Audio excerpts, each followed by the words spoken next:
India voice, आपकी सोच, आपकी आवाज। नमस्कार, बहुत स्वागत है आपका। आप देख रहे हैं इंडिया वॉइस और मैं हूं आपके साथ आनंद विजय सिंह। और सबसे पहले बात राष्ट्रपति द्रौपदी मुर्मू के दौरे की। 27 से 30 दिसंबर तक 3 दिनों के दौरे पर होंगी राष्ट्रपति द्रौपदी मुर्मू। गोवा, कर्नाटक और झारखंड का दौरा होगा। इस दौरान राष्ट्रपति द्रौपदी मुर्मू गोवा, कर्नाटक और झारखंड के दौरे पर जाएंगी। 27 से 30 दिसंबर 2025 तक गोवा, कर्नाटक और झारखंड का दौरा करेंगी राष्ट्रपति। 28 दिसंबर को कर्नाटक के कारवार बंदरगाह से एक पनडुब्बी में समुद्री यात्रा करेंगी और 29 दिसंबर को राष्ट्रपति द्रौपदी मुर्मू झारखंड के दौरे पर होंगी, जहां पर जमशेदपुर में ऑल चिकी के शताब्दी समारोह में शिरकत करेंगी।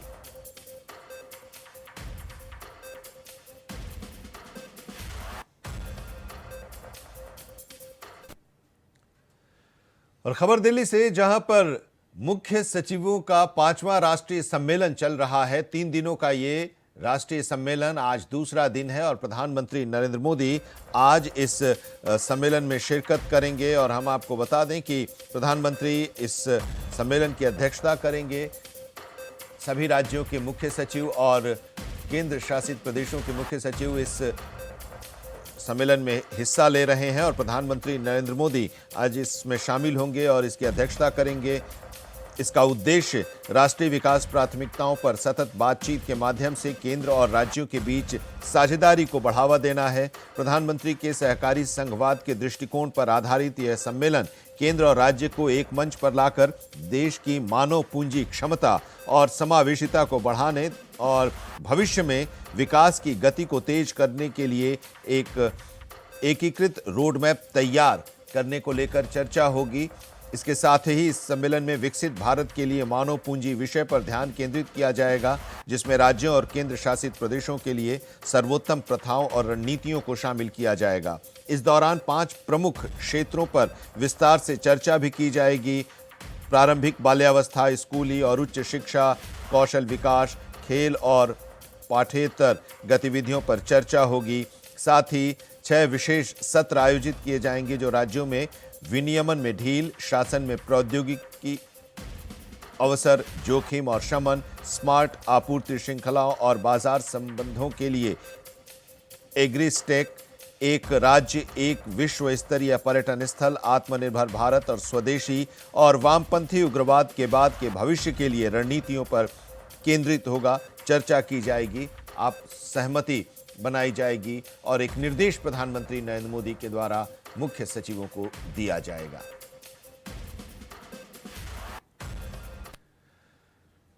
उधर उत्तर प्रदेश की राजधानी लखनऊ में वरिष्ठ पुलिस अधिकारियों का एक सम्मेलन का आयोजन किया जा रहा है और ये जो सम्मेलन 2 दिवसीय होगा, जिसमें मुख्यमंत्री योगी आदित्यनाथ शिरकत करेंगे और सम्मेलन की अध्यक्षता मुख्यमंत्री योगी आदित्यनाथ करेंगे। लखनऊ के पुलिस मुख्यालय में इस सम्मेलन का आयोजन किया जा रहा है। 11 सत्र इसमें होंगे। मुख्यमंत्री योगी आदित्यनाथ भी इस सम्मेलन में पहुंचेंगे और इसकी अध्यक्षता करेंगे। 28 दिसंबर को सम्मेलन में 4 सत्र होंगे। पुलिसिंग, बीट व्यवस्था पर चर्चा होगी। साइबर क्राइम के मुद्दे पर भी चर्चा होगी। सम्मेलन के पहले जो जानकारी मिल रही है उसके मुताबिक DGP Rajeev Krishna press conference को भी संबोधित करेंगे और बताएंगे इस सम्मेलन के एजेंडे के बारे में। मुख्यमंत्री इसकी अध्यक्षता करेंगे और मुख्यमंत्री निर्देश देंगे लॉ एंड ऑर्डर को और मजबूत करने के लिए। निर्देश देंगे जो शिकायतें आ रही हैं, लोगों को किसी भी तरह की दिक्कत न हो, पुलिस और पब्लिक के बीच में एक बेहतर कोऑर्डिनेशन स्थापित हो, इसके बारे में भी। और सबसे ज़्यादा जो साइबर क्राइम आजकल चल रहा है, इसके बारे में भी इस सम्मेलन में चर्चा होगी। अनुराग तिवारी हमारे संवाददाता इस वक्त हमारे साथ जुड़े हुए हैं। अनुराग, जरा बताइए इस सम्मेलन के बारे में, क्या एजेंडा है, किस तरह की तैयारी है? ये देखिए, मुख्यमंत्री योगी आदित्यनाथ आज वरिष्ठ अधिकारियों के साथ एक बड़ी बैठक को सिग्नेचर बिल्डिंग में होल्ड करेंगे, जो कि 2 दिवसीय सम्मेलन के तौर पे है। आज और कल का वो दिन रहेगा जब मुख्यमंत्री 2 दिवसीय सम्मेलन करेंगे। 11 सेशंस होंगे देखिए इसके अंदर, जिसके तहत तमाम ऐसे मुद्दे हैं जिन पर बात होगी। हाल फिलहाल में घटनाक्रम में अगर देखें तो साइबर अपराध तेजी से बढ़ा है। ऐसे में साइबर अपराध के ऊपर विशेष रूप से चर्चा की जाएगी और तमाम जो और पैमाने हैं पुलिसिंग के, मॉरल पुलिसिंग के, उस पर भी चर्चा होगी।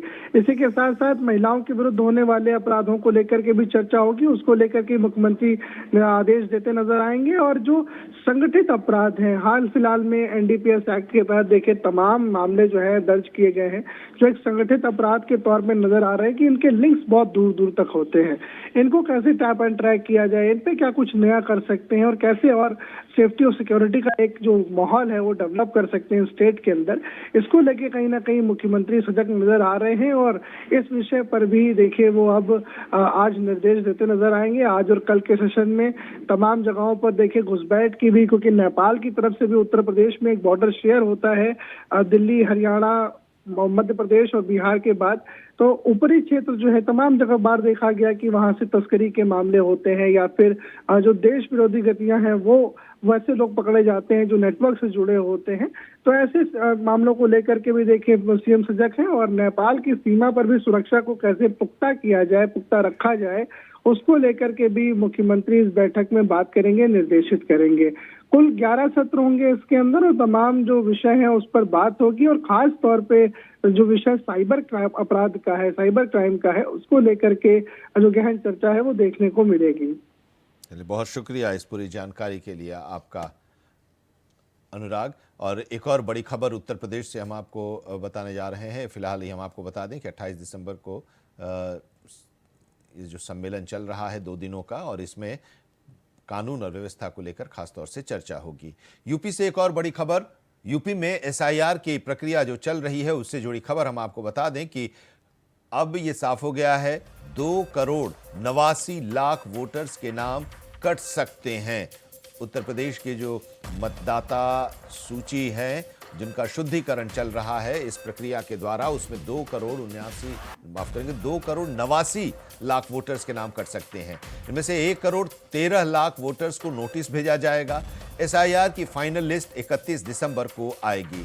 तो प्रक्रिया जो चल रही है उस प्रक्रिया अपने अंतिम चरण में है और 2 बार तारीखों के बढ़ाने के बाद अब ये पूरी प्रक्रिया अब खत्म हो रही है और 2,89,00,000 वोटर्स जो हैं उनके बारे में कोई जानकारी नहीं मिली है। इनमें से वो लोग भी हैं जिनकी मृत्यु हो गई है, इनमें से वो लोग हैं जो कि एक जगह से दूसरी जगह चले गए हैं और इसके साथ ही जिनके 2-2 जगह वोटर लिस्ट में नाम थे, और कुछ लोग ऐसे हैं जिनके बारे में कोई जानकारी नहीं मिल रही है।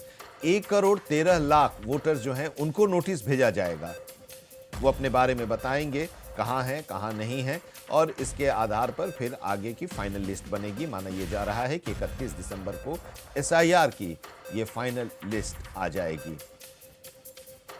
अनुराग तिवारी हमारे संवाददाता इस वक्त हमारे साथ जुड़े हुए हैं। अनुराग, एसआईआर की प्रक्रिया जब से यूपी में शुरू हुई, सियासत जमकर हुई, आरोप प्रत्यारोप का दौर चला, लेकिन इस बीच चुनाव आयोग अपना काम करता रहा और अब करीब करीब फाइनल लिस्ट तैयार होने की स्थिति में चुनाव आयोग आ गया है, लेकिन अभी भी करीब करीब 3 करोड़ ऐसे लोग हैं जो मिसिंग हैं। जी बिल्कुल सही कहा आपने कि एसआईआर का मुद्दा तमाम राजनीतिक चर्चाओं के गलियारों से भी होके गुजरा और अब जो है कहीं ना कहीं एसआईआर की प्रक्रिया देखिए पूरी होती नजर आ रही है, क्योंकि 26 तारीख एक अंतिम डेट थी और उसके बाद के जो आंकड़े आए हैं वो अब ये बताते हैं कि 2,79,00,000 वो लोग हैं जिनके नाम अब काटे जाएंगे। तो देखिए एक और तमाम चर्चाओं में ये मुद्दा बना रहा, वहीं दूसरी ओर एसआईआर की प्रक्रिया जो है वो भी चलती रही। देखिए मैं अपने दर्शकों को बता दूं कि उत्तर प्रदेश में मतदाता सूची में 15.84 करोड़ लोग हैं जिनके नाम शामिल थे। आप देखिए उनमें से 2,79,00,000 लोगों को 2.79 करोड़ माफ कीजिएगा, उनके नाम अब हटा दिए जाएंगे। तमाम लोग ऐसे हैं जो कहीं शिफ्ट हो गए हैं या फिर उनकी डेथ हो गई है या फिर वो डुप्लीकेट वोटर्स हैं, तो इनकी भी एक बड़ी देखिए संख्या जो है वो निकल करके आ रही है। 1.26 करोड़ मतदाता वो हैं जो कहीं और शिफ्ट हो गए हैं, यानी कि स्थानांतरित हो गए हैं, उनका डाटा है। उत्तर प्रदेश में तकरीबन वोटर्स जो मृत हैं उनकी संख्या 46 लाख के पास है और तकरीबन 23.70 लाख लोग वो हैं जो कि डुप्लीकेट 23.70 लाख डुप्लीकेट जो है वो वोटर्स उनके नाम सामने आ रहे हैं, उनकी लिस्ट तैयार हुई है। कई सारे ऐसे वोटर्स हैं देखिए जो अनुपस्थित रहे हैं, 83.73 लाख वोटर हैं जो कि अनुपस्थित रहे हैं। तो तमाम डाटा अब एक के बाद एक निकल करके आ रहा है, लेकिन एक बड़ी संख्या 2.79 करोड़ वोटरों के नाम जो है वो उत्तर प्रदेश में कट जाएंगे। और उनकी अब देखिए तमाम लोगों को नोटिस भी भेजा गया है, 30-31 तारीख तक की वो अंतिम तिथियां हैं जब आप जो है वो अपना ड्राफ्ट बता सकते हैं, अपने नोटिस का कारण बता सकते हैं, आप कहाँ हैं, किस जगह पर हैं। अगर आप नहीं सबमिट कर रहे हैं प्रपत्र को तो सबमिट कर दीजिए। तमाम चीजें, अगर कोई आपत्ति दर्ज करानी है तो भी 31 तारीख तक का वक्त आपके पास में। देखिए ये प्रक्रिया चल रही है, लेकिन इन सब के बीच जो डाटा है वो यही है कि उत्तर प्रदेश से 15.84 करोड़ लोगों में से 2.79 करोड़ लोगों के अब नाम हटा दिए जाएंगे। और साथ साथ इसमें जुड़ी एक और खबर है कि तकरीबन 11 लाख देखिए वो लोग हैं जिनके नाम मतदाता सूची में शामिल भी करे जाएंगे, क्योंकि ये उन नए वोटर्स हैं जो 18 अबव हो गए हैं और इन्होंने अपना जो है आगे वोट करने के लिए वोटर आईडी कार्ड इनके जनरेट हुए और उसके बाद अभी आगे जो लिस्ट है उसमें इनके नाम देखने को मिलेंगे। आनंद, अब ये भी है ना कि 1.13 करोड़ वोटर्स जिनको नोटिस भेजा जा चुका है, ये कौन लोग हैं? देखिए 1.13 करोड़ ये वो लोग हैं जिनको प्रपत्र दिए गए लेकिन इनके प्रपत्र अभी तक वापस नहीं लौटे हैं। अच्छा। ऐसे में जो बीएलओज हैं वो इनको खास तौर पे अब इनसे संपर्क साध रहे हैं, इनसे कारण पूछा जा रहा है और इनसे कहा जा रहा है कि अब आ करके आप अपना जो प्रपत्र है उसे सबमिट कर दीजिए या फिर अन्य कोई कारण है तो उस कारण को स्पष्ट करिए। तो देखिए कहीं ना कहीं जो ये लोग हैं ये इस चीज को भी हल्के में लेना, क्योंकि शुरुआत से देखने को मिला कि लोग उतना कॉपरेट में उसमें नहीं नजर आ रहे थे, इतना सहयोग नहीं कर रहे थे। बहरहाल बाद में मोटिवेट किया गया तो लोगों ने सहयोग भी किया, लेकिन देखिए एक बड़ी संख्या है जो अभी भी नदारत है, जिनको लेकर के बीएलओ सजग है और इनसे नोटिस जारी इनके खिलाफ किया गया है। इनसे पूछा जा रहा है कि आप कहाँ हैं, आपने प्रपत्र क्यों नहीं अभी तक सबमिट किया है। अगर आप नहीं करेंगे तो वो फिर बेहतर नहीं रहेगा, आगे वोट देने में समस्या आएगी। तमाम बातें करके जो है इनको जो है वापस प्रपत्र सबमिट करने के लिए कहा जा रहा है, लेकिन देखिए एक बड़ी संख्या है जो नदारत है इससे। बहुत शुक्रिया इस पूरी जानकारी के लिए, इन दोनों खबरों पर विस्तार से जानकारी देने के लिए अनुराग आपका। और बढ़ते हैं अगली खबर की ओर और खबर उन्नाव से है। उन्नाव में औचक निरीक्षण किया गया है प्रशासन के द्वारा। उत्तर प्रदेश की चिकित्सा, स्वास्थ्य एवं परिवार कल्याण एवं चिकित्सा शिक्षा विभाग के जो प्रमुख सचिव हैं अमित कुमार घोष, उन्होंने शुक्रवार को उन्नाव जिला अस्पताल का औचक निरीक्षण किया। हम आपको एक बार फिर से बता दें कि खबर उन्नाव से है, जहां पर उत्तर प्रदेश के चिकित्सा, स्वास्थ्य एवं परिवार कल्याण एवं चिकित्सा शिक्षा विभाग के प्रमुख सचिव अमित कुमार घोष ने शुक्रवार को उन्नाव जिला अस्पताल का औचक निरीक्षण किया। वरिष्ठ आईएएस अधिकारी घोष को अस्पताल व्यवस्थाओं में कई खामियां मिली और इससे वो काफी नाराज भी हुए। संबंधित अधिकारियों को तत्काल सुधार के निर्देश भी दिए। उन्होंने ओपीडी, इमरजेंसी वार्ड, पैथोलॉजी, दवा वितरण काउंटर और साफ सफाई का भी जायजा लिया। ओपीडी में भीड़ और अव्यवस्था पर उन्होंने सवाल पूछे। कुछ वार्ड्स में गंदगी भी देखने को मिली, बेडशीट नहीं बदली गई, इसकी भी शिकायतें पाई गईं। दवा वितरण में देरी और पैथोलॉजी रिपोर्ट में विलंब पर भी चिंता जताई।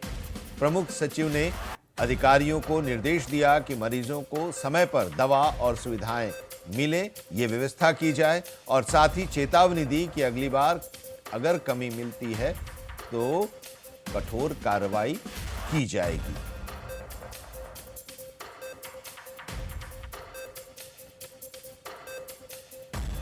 हमारे साथ हमारे संवाददाता निखिलेश उन्नाव से जुड़े हुए हैं। निखिलेश, ये औचक निरीक्षण प्रमुख सचिव का और वहां पर जो स्थिति थी, जो व्यवस्था थी, उससे काफी नाराज दिखाई दिए। कुछ सुधार अब होगी उम्मीद लग रही है?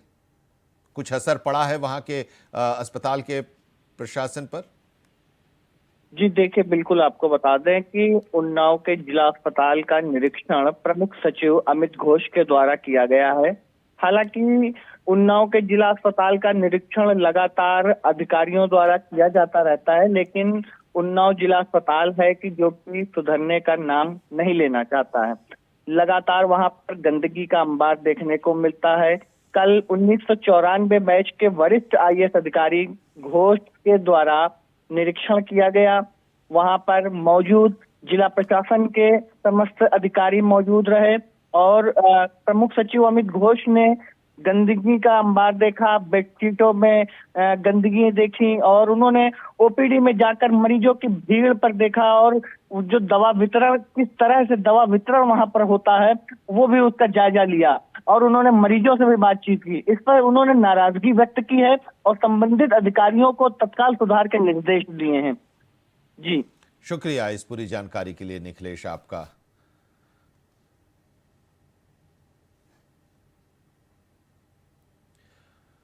और अगली खबर का रुख करते हैं। उत्तर प्रदेश बीजेपी के अध्यक्ष पंकज चौधरी मथुरा में आज होंगे। मथुरा में आज उनका प्रवास होगा। मथुरा और आगरा के दौरे पर प्रदेश बीजेपी अध्यक्ष पंकज चौधरी होंगे। सुबह 11 बजे मथुरा महानगर में उनका स्वागत किया जाएगा। 11:35 पर श्री बांके बिहारी जी का दर्शन करेंगे और वहां पर पूजा अर्चना करेंगे। 12:45 पर दीनदयाल धाम में उनकी प्रतिमा पर माल्यार्पण करेंगे, श्रद्धा सुमन अर्पित करेंगे और दोपहर 2:30 बजे आगरा महानगर में उनका स्वागत होगा। मथुरा से फिर वो आगरा आएंगे और आगरा में 2:30 बजे महानगर में उनका स्वागत किया जाएगा।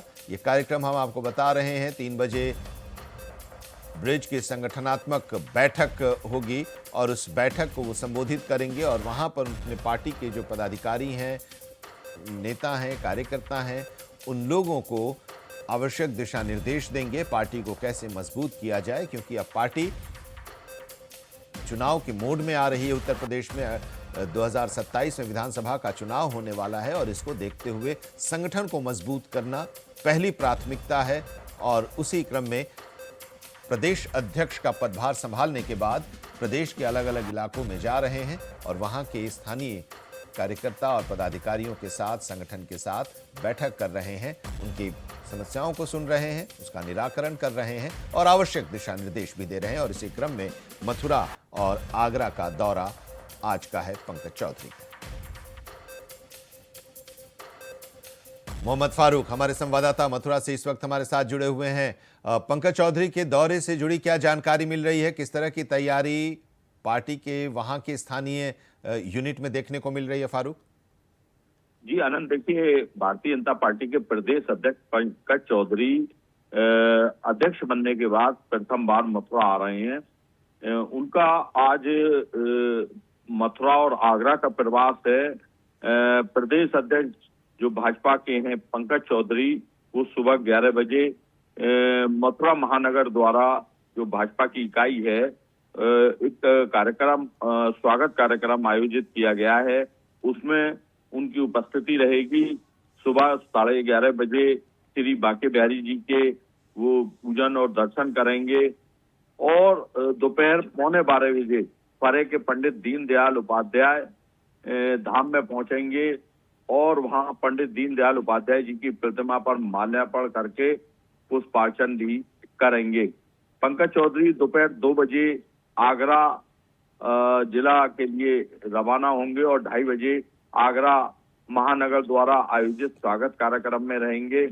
दोपहर 3 बजे द रमाना ग्राउंड प्रतापपुरा चौराहे में आगरा में ब्रज क्षेत्र की जो संगठन की बैठक है उसको भी पंकज चौधरी संबोधित करेंगे। देखिए आनंद, 2027 का चुनाव है और भारतीय जनता पार्टी के नवनियुक्त प्रदेश अध्यक्ष हैं पंकज चौधरी, तो एक शख्सियत हैं अलग ही।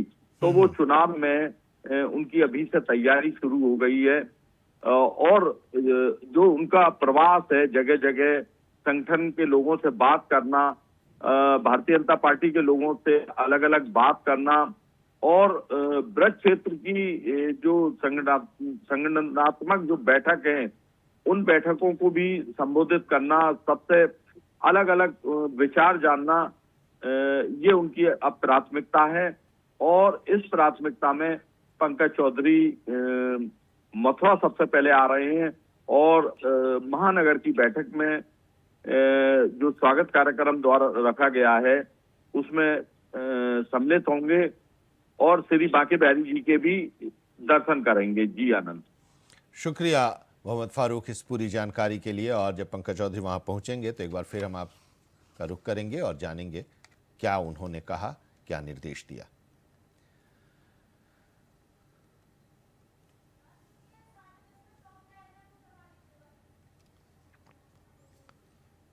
और इसी के साथ इस बुलेटिन में अभी इतना ही, लेकिन देश और दुनिया की तमाम अहम खबरों के लिए आप देखते रहिए इंडिया वॉइस।